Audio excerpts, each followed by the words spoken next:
তেল তো কত টাকা বিক্রি করছেন এটা সত্যি কথা বলবেন, আমার কাছে কিন্তু রেকর্ড আছে। মিথ্যা কথা বলার জন্য শাস্তি আরো বাড়ায় দেওয়া হবে, একেবারে সর্বোচ্চ শাস্তি দিয়ে দিব। 50,000 টাকা সর্বোচ্চ শাস্তি, 50,000 টাকা জরিমানা করা যায়, 1 বছর জেল দেওয়া যাবে, উভয় দণ্ড, এটা সর্বোচ্চ।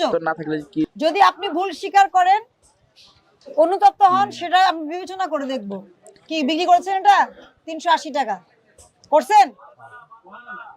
বলেন না কেলা এক লাইনে দাঁড়ান।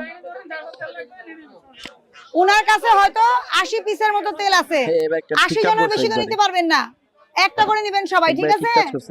এক লাইনে দাঁড়ান, টাকাটা হাতে নিয়ে রাখেন, তাহলে সুবিধা হবে। আপনি কি টাকা হাতে নিয়েছেন? কত? 200 টাকা ওনাকে দিয়ে দেন। মাত্র তো 380 টাকা বিক্রি করছেন। এই দেখাও, তেলটা কি বিক্রি করেছো কি করনি? তুমি না বললে স্বীকার করলে তো ফুটে যাচ্ছে। আপনার মূল্য তালিকা কোথায়? আপনাদের মূল্য তালিকা বের করে দেখেন। কিছুই তো লিখেন নাই, মূল্য তালিকা কিছুই তো লিখেন নাই। না না, আপনি তেল পিছনে কেন রাখবেন? আপনার উদ্দেশ্য কি? 1 2 3 4 5 কার্টুন তেল পিছনে কেন রাখছেন? উচিত বেসন সামনে না রেখে তেল সামনে রাখা উচিত। আপনারা দেখছেন তেল লুকিয়ে রাখার প্রবণতা আছে বাজারে, কারণ ডিলার আমাদের কাছে ডকুমেন্ট দেয় যে তেল দেয়, আর প্রত্যেক দোকানে কিন্তু তেল মোস্ট অফ আছে, এই যে লুকায় রাখে তেল, পিছনে রাখে।